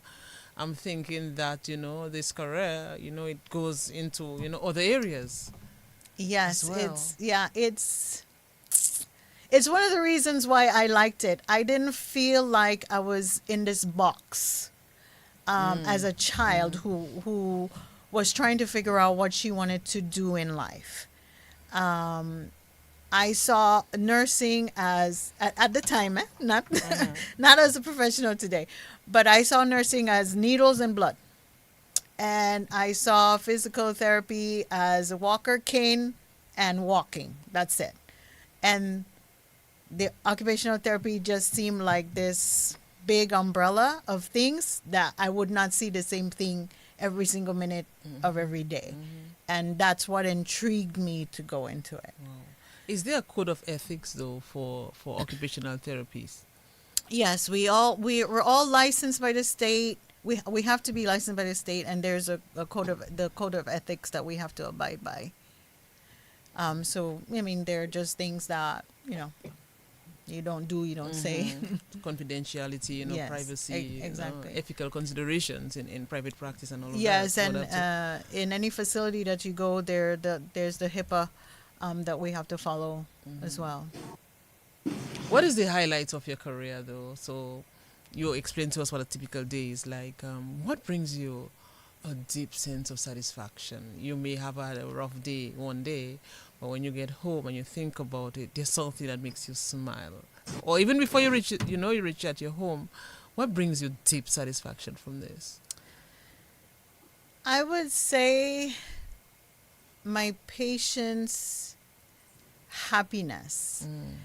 On day one, most patients who don't know me, who don't get to the center and ask for me, when they've had that experience, and this isn't 100%, we do have the patients that no matter what, they're not going to like certain people. It doesn't matter, right? But for the ones who are open, they're open-minded and they want to get better, they see me as that person of change for them. Change, especially in their spirit, for them to overcome and to get better. So I'm like the lively person on our unit. I bring my culture there, so I play my music. Like, that's just me. And so that in of itself is different, and people do ask me like where you're from, and a lot of times they say it's Dominican Republic, and I have to explain. Sometimes I even pull up my map and show them. But it's always thank you for your understanding, thank you for caring, thank you for allowing me to see where I was and where I could be. Your personality is so uplifting, and it's what got me through this journey. Essential. Yes. So that, I think, is what carries me through on my everyday with my job. I will say, for me at my age at this point, physically is a very physically demanding job. So yes, I do work parallel to a tech who helps with the lifting and side by side transfers, transition, that sort of thing. So can you imagine the wear and tear on the back, the knees, the joint, the hips, so I'll probably transition out of inpatient direct care very soon, just because of that. But if it wasn't for that, I would do it all the way past retirement, kind of thing. So, and in talking about occupational therapy, man, occupational therapy can be in so many different arenas. School, working alongside the teachers, the psychologists, the speech therapists, physical therapists, directly in the school system. The children have like an individualized plan, and so the therapy works supportively in the school to help children with delays or disabilities. I mentioned neonates departments, pediatric hospitals, rehabilitation centers. They do consultative type of work with they also do like work hardening as well, consultative work with ergonomics, telehealth. Yeah, so there's just a wide range of areas, so to speak. Nigel, you have to remember to add Judi on the health registrar that we are building. This is very, very much needed, Nigel, occupational therapy. And wow, and you need to have a passion for this, so they can see that she has this passion for her job. How do you come the people that you work with? How do I? How do said you calm them? So I want to get to the singing part of it, obviously. Oh yes. How does that work? Do you sing to them? What songs, that you sing, or if you or have you faced a situation where you are singing a song but they don't like that song? That song doesn't work for them because sometimes they're going through the depressive mode, and all of that. So in terms of singing and the songs that you decide, do you pick a song based on the situation that you're presented with at the time? Let's go to the singing part. Okay. So do I pick a song? Sometimes it depends on the situation. There have been songs playing on the radio because we tend to play music on the job just to help with mood and themes and things like that. So if it happens to be we're in the gym at the time, we have high level patients. In other words, there are patients who really do a lot of function on their own. However, they have maybe balance issues.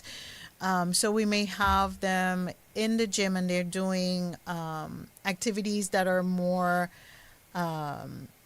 engaging physically, and so more rhythm is required. So certain types of songs might be playing for that particular situation.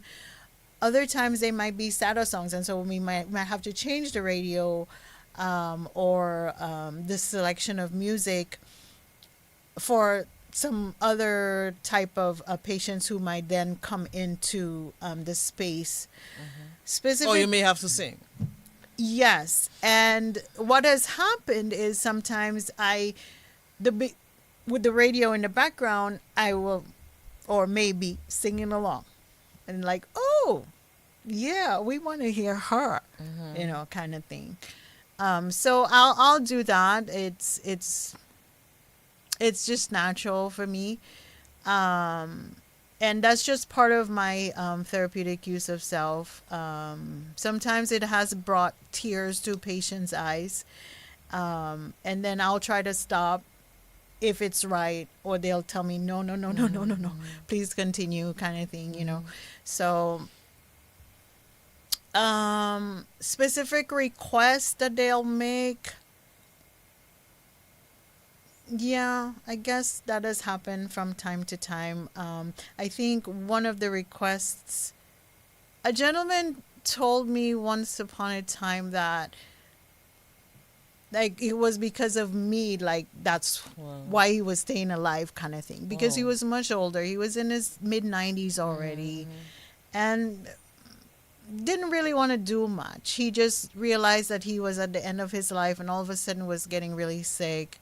And he would come through rehab several times, and the wife as well acknowledged it, because every time you'd come to rehab after the first time in rehab, they always made the selection to come to ours, and they always made the selection to come to me.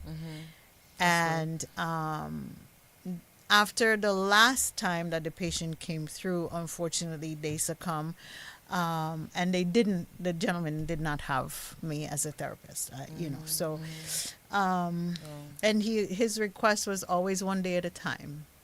And so I would sing that request to him. I don't know if you know One Day at a Time. But of course, we'd like to hear it. Oh my. It's therapy for Nigel and myself, and for the extended family, Connected Adults family. I mean, yeah, we all need some therapy at some points.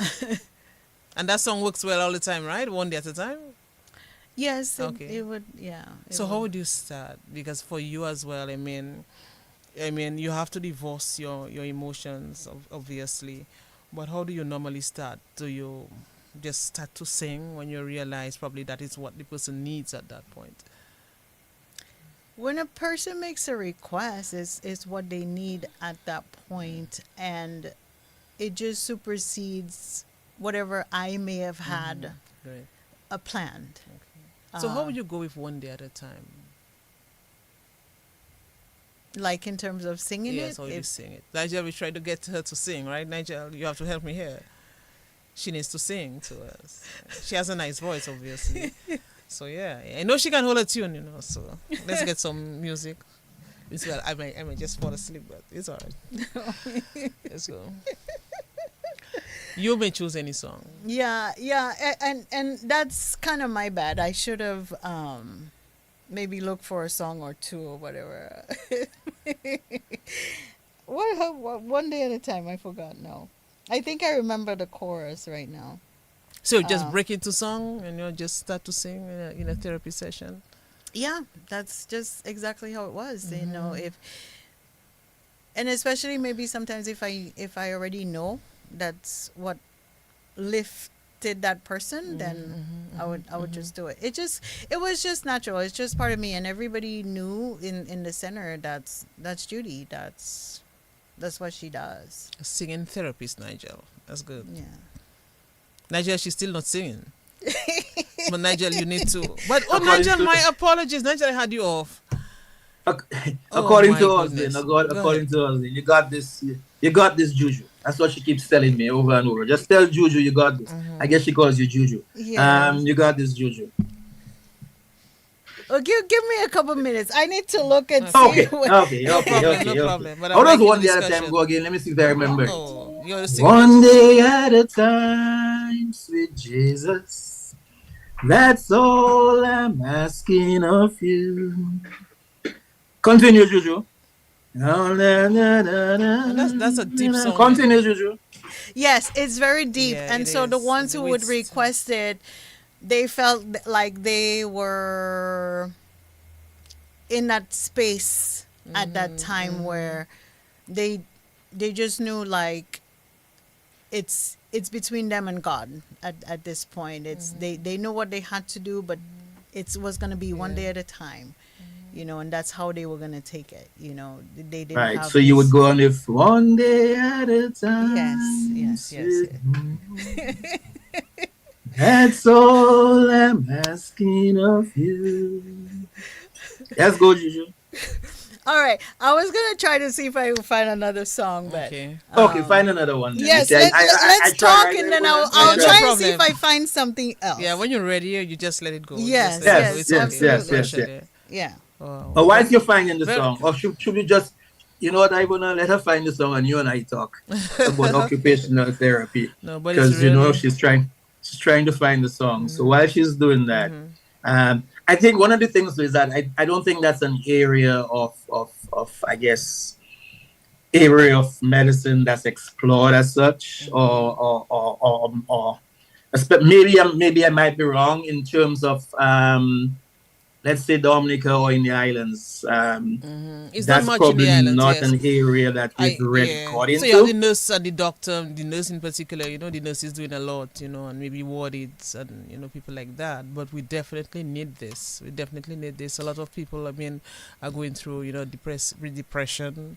A lot of them are not as mobile as before. Sickness has caused them to be bedridden. And they get bed sores and things like that. So Nigel, Yeah, because this is- oftentimes you probably don't see just what hope there is for me after the accident, and if you can have someone who can explore other options for you of how you can do this and guide you along through the process, that's definitely helpful. Yes, absolutely. And my bad, I think maybe my professor would be knocking me right now for failing to mention that occupational therapists also work in psychology as well. And I think that's maybe the one area in the Ministry of Health where they're trying to explore, or they do have students or something to that effect that's happening here in Dominica. Regarding occupational therapy. I'm not sure how vibrant that is, how well we utilize occupational therapy for healing in behavioral centers here, or in the psychiatric units. But yeah, occupational therapy, that's one of the arenas that they do work in as well. I would love to see occupational therapy in school full time. Here, obviously, in ergonomics, of course, helping with better equipment. I just feel as if some of the standards that we have, we don't have the proper desks, proper desk height, proper chair height. So in other words, proper seating, right? So, you know, you'll end up with people with a lot of carpal tunnel syndrome, and nerve compression syndromes, things like that. So, yeah, can we use occupational therapy? Yeah, here, yeah, obviously, in a rehabilitation center, I would love to see a rehabilitation center here. And even not, if we don't get to the rehabilitation center right now, maybe on an acute level, for somebody who's had a stroke, it's key to get the occupational therapist set into that patient's room day one. A lot of patients who've had strokes, they end up with pain in their arm like immediately after the stroke, right? The affected side, because the extremity is limp, it's not moving, and so they get like numbness, obviously, and so that leads to a lot of pain throughout the arm. Can imagine. So it's just key, even just to get some mobility going there, because they cannot do it for themselves. So they need a skilled person in there to do it for them, and then hopefully that leads to them being able to do it assistively or being able to do it on their own. And my mother actually suffered a stroke, and she suffered consequently many other strokes as since the initial stroke, but she's mobile. She's able to walk. The one thing that she's not able to do since that stroke is talk, and I believe maybe her Wernicke's area in her brain was hit really hard with that stroke, and so she's not able to verbalize, but she understands everything. So expressively she struggles, but receptively she understands everything. So Interesting. Emil Pabensira is also asking, how important is it for the physical therapist to have a positive attitude and personality towards the patient? In other words, how does that affect the healing process of the patient? Physical therapy, I shouldn't say don't, but occupational therapy gets more resistance in terms of patient participation than physical therapy. And so, again, you just have to approach the individual and find out from them their goal, because that is just going to be paramount in terms of getting them to get to the next stage of in their life of what they want to achieve. If you find somebody who is sitting all the time, and for example they don't have any leg strength, obviously you're not going to be able to they're not going to be walking, right? Because they do need that stability in the legs and in their back to be able to do that walking. But maybe you can start them off with, you know, in the pool or in the ocean or somewhere where they can minimally move their extremity, right? And if, for example, if they like dancing or singing or whatever, you know, you put that on the side and you get them to engage. And that way that gives them interest to do something on their own for themselves, and then you elevate and you move on to the next level with them. So you might have to start small and build them up. And that's the same thing with occupational therapy as well. We just get more resistance because it's not necessarily walking, and a lot of people see their limitation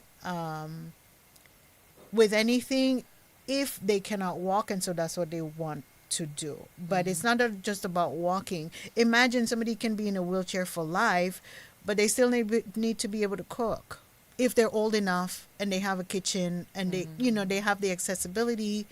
They can do everything at a wheelchair level, but do everything for themselves, right? So it's in life, in terms of independence, it's not just about standing on those two legs and feet. It's how do you take care of yourself independent of your legs, and if you have them, obviously your legs as well. Yeah. Have you had any situation where a patient probably reached you in terms of, I don't want this because she's either a woman, because she's either black, or have you had that situation? Yes. rejection by a patient? Good Yes. question. I've had the rejection because of my skin color as well. Wow. Nigel, I'm happy you went there. Good question, man. Yeah. So the rejection comes skin color, female, and I just, especially sometimes female, because they're like, you're not strong enough. But in therapy, it's not about strength; it's about technique. A lot of times.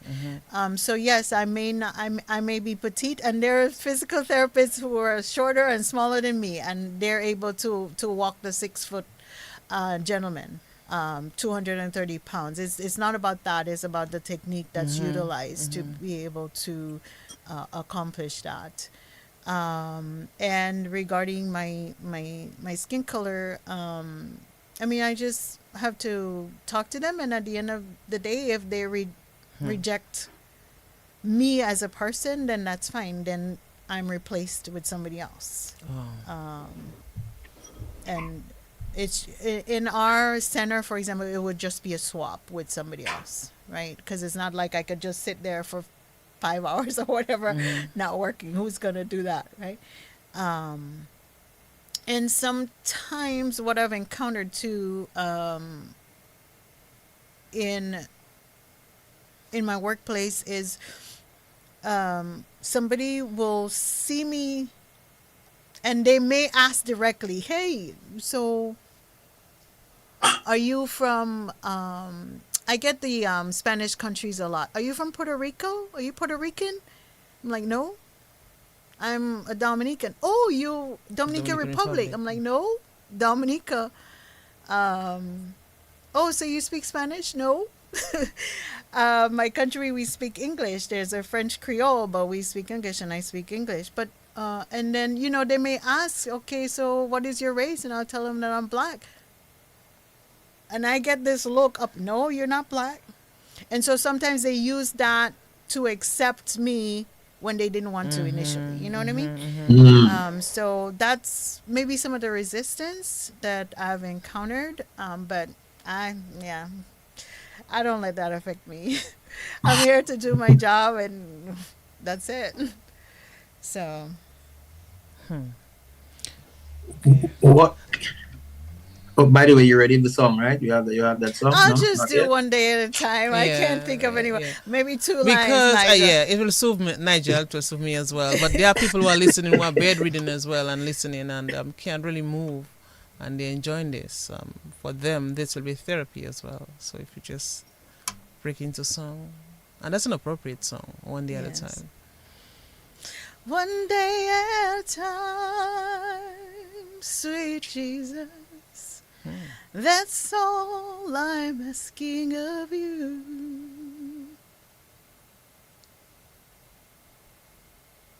Oh man.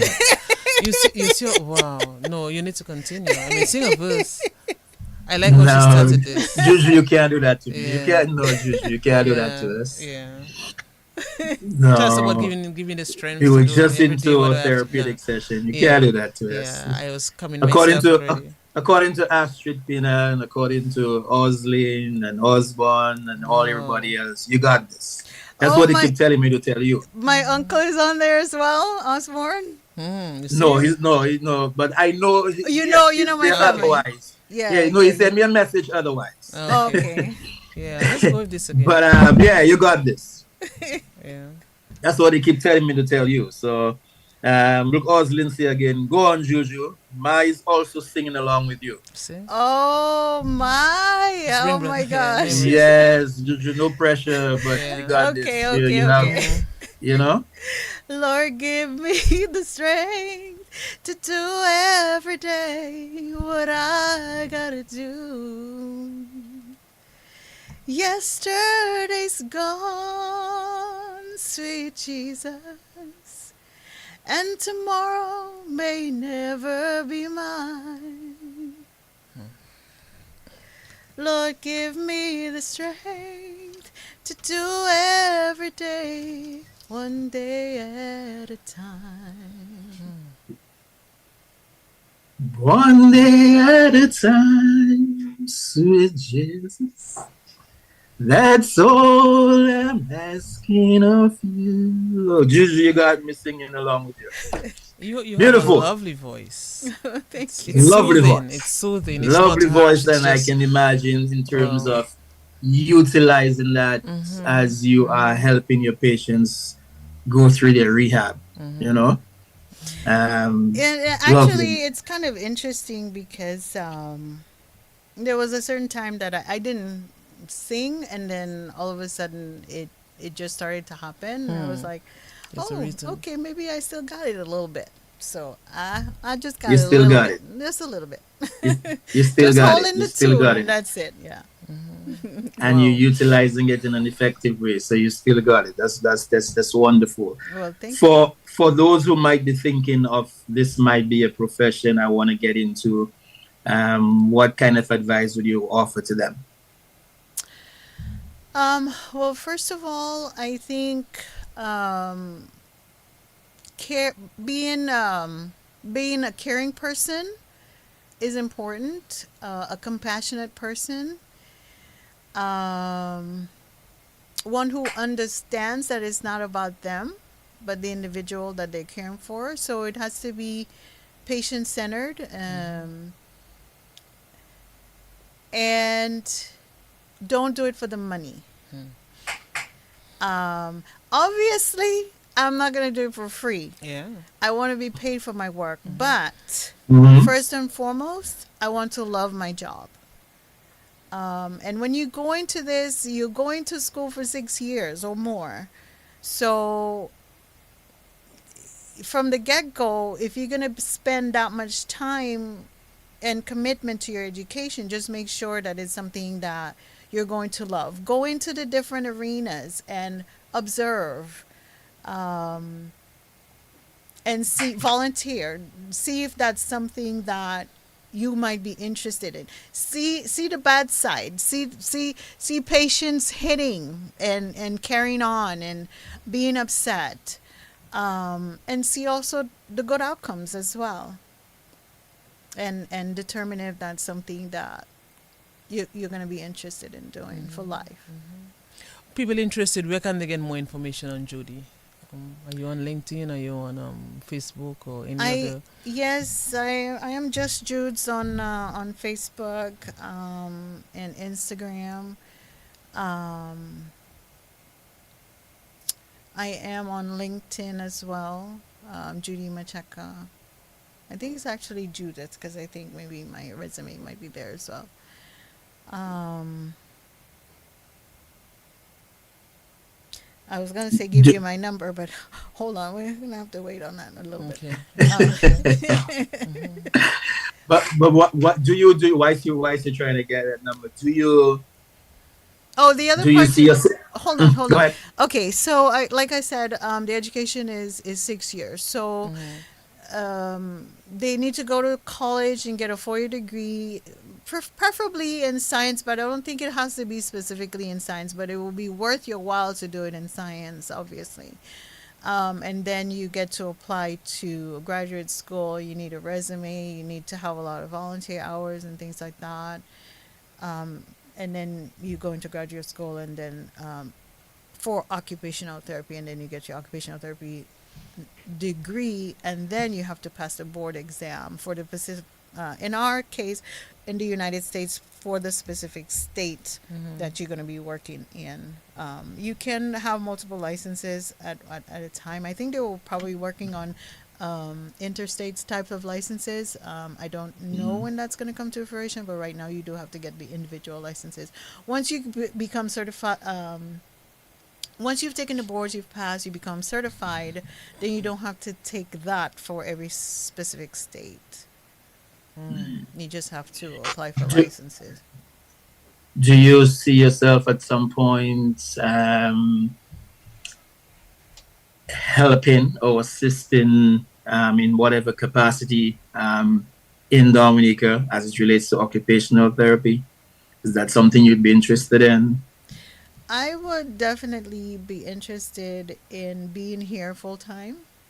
Wonderful. I'm here mm, maybe 6 months out of the year, kind of in and out. and that's a little harder. I would like to be here more on a permanent level, whether it's just consulting or teletherapy. And if it's hands-on direct therapy, man, I would love to be, for the time being, in the hospital, helping with stroke recovery in the acute stages. And if not that, but maybe in concert with stroke rehabilitation, rehabilitation after surgery. Okay. Those are the things that I get excited about. Okay. Interesting. So, On the Right. live, Nigel Gregory Richardson really saying, "This is my testimony song," and I had the hummingbird singing with me. When an angel minister something about he working in the hydro project, so great. John Finney saying, "Great to be a part of this program that provides such an uplifting and encouraging moment, free of political and religious bias and interferences." Interesting, Nigel. We Yes, kind of, yes, yes, yes. we kind of juxtapose Yes. our agenda. It has to be something that connects us as a people, and we know some of the things that can divide us. So it's nice that you are listening. Yeah. Jefferson Oh Williams, yes, go on yes. to Connection is there. yeah. Yes. So I also hope, as always, I'm Juju. We have, across the board listeners. So I know that the Minister of Health has just heard you, and the Ministry of Health has just heard you, and the different players have just heard you, in terms of your willingness to be part of the process whilst you're at home. One of the things we always do in connecting is to make sure we can connect with people who can connect with other people who can connect. Meaning that you have to know people who know people who know people and all the rest of it. But more importantly, though, is ensuring that we utilize our Dominican resources. We utilize our professionals. We utilize our people who are willing to contribute, whether they're on vacation, whether they're here permanent, whatever it is. So we have to get to the point where we use our people in the best way possible. So I hope they heard the message. You ever provided your service to maybe a Dominican or a Caribbean person in your line of duty? Caribbean people, yes, Okay. but stateside. I know there was an individual that when my mom was in the hospital who had just suffered a stroke, and right there at my in the same room with my mom, and having learned that that person had a stroke, I just gave her some general education. And I almost call myself like my calling, like just calling me to go help this individual right then and there. But then I was like, okay, there's HIPAA you gotta follow no matter where you go, Judy. You can't just go help somebody. So I just gave her some basic information, and hopefully she followed, and then got some other therapy as well. I don't know about occupational therapy, but definitely physical therapy. Hopefully she followed on with that. In my capacity, I would like to be able to definitely, even on a minimal scale, do stroke education. Like here in our community, that is so important, and a lot of people, like I said, because they value physical therapy, so to speak, more, they concentrate on their walking and they omit their balance or their trunk or their arm, so if I'm able to get into that arena and help in that capacity, that would be great.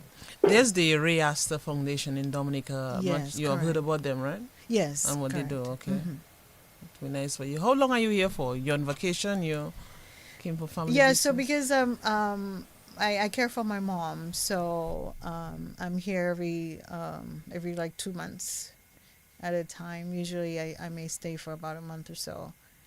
So I'll be here for another 3 weeks. Yeah, and then I'll come back again. Yes.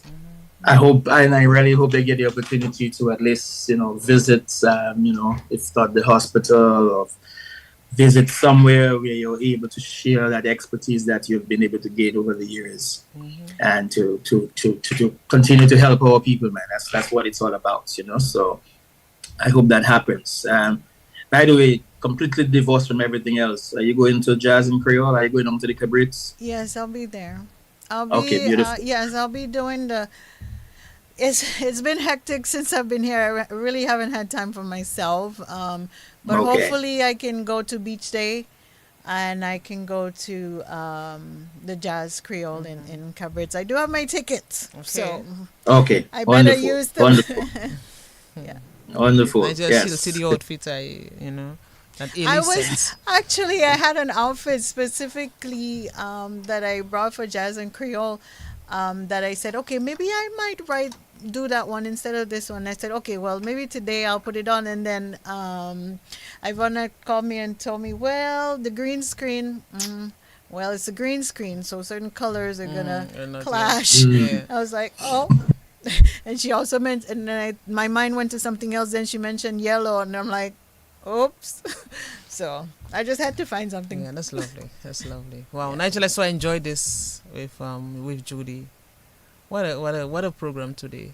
Come, you know, Yes, come yes, yes. Inspirational Yeah, as very, always, and very. the connection and exploring an area that, like I said, is not something that is, you know, as known or utilized as much, but so important. It is. So Yes. important, especially, you know, with people who are having accidents. And what about young people as we kind of wind up though? In terms of young people, you find it more difficult, they accepting what's after the accident, how to work with them as compared to the elderly? What any differences you found? As far as young people, it depends on if it's like a TBI. TBIs are a little bit harder to work with just because of the brain injury, just as a whole, no matter what therapy it might be involved, right? But other injuries, if there aren't any head injuries involved, they typically want to do things for themselves if they were doing for themselves before. Initially, there might be a pride issue. Although we will find pride on with the elderlies as well because of their modesty. So that's why we typically try to pair female to female, male to male. But working with the youths is just as well the same. It doesn't matter what their condition is. And it's about, yes, we do want to know, obviously, what they went through, what surgeries or conditions they have. At the end of the day, it does boil down to what are their limitations and how do we propel them to the next level of independence. So first, it might be tools, right? So you might find somebody using a walker initially, and then we may upgrade them to maybe crutches, and then we upgrade them to being able to walk independently, right? And me specifically, I don't do gait training. That's the physical therapist, but I do have to show them how to get to the shower, cross that threshold, especially in Dominica. So there are other tools that I may utilize to be able to get them to get into the shower, to be able to get to the commode, to be able to get to the vehicle, to their bed, and things like that. Well, I just someone is telling me on WhatsApp she needs to give her number, especially as she's here, so that I can give her a call. But we'll see how we can arrange this. But I really enjoyed this program, you know. Very good session, Nigel, I must say. And I really enjoyed this guest. I really enjoyed this guest. And all the best in your endeavors. We have to end. We definitely have to end. But I wish you could go on, Nigel. We could just sit there, you know, and just discuss this. And I know when Judi came in this morning, she was like, "How am I going to survive this hour plus?" And now she don't want to stop. So no, just the singing. that's what connected that. Just the singing part. You did a Because fine I wasn't job. prepared for that one. You did a fine job. But I really enjoyed it, as I said, Nigel. So I know a lot of people are very busy on a Saturday, so it's difficult for them to view, but they can always capture it sometime later. So that's the beauty of this. So all the best to you, Judi. we'll have to keep in touch with her, Nigel, to see what's happening as she continues in that journey. And Yes, as I for said, sure, that for sure, we're in for the sure. process of looking to put together a health registry, and so yeah, what are the names that will be on this, right, Nigel? Do you want the Oh, number? definitely. Yeah. Do you want my Definitely. number? You gotta give out your number on air. Yeah, that's Okay, fine. so go ahead. Okay, what's my number again? 295 295-7893.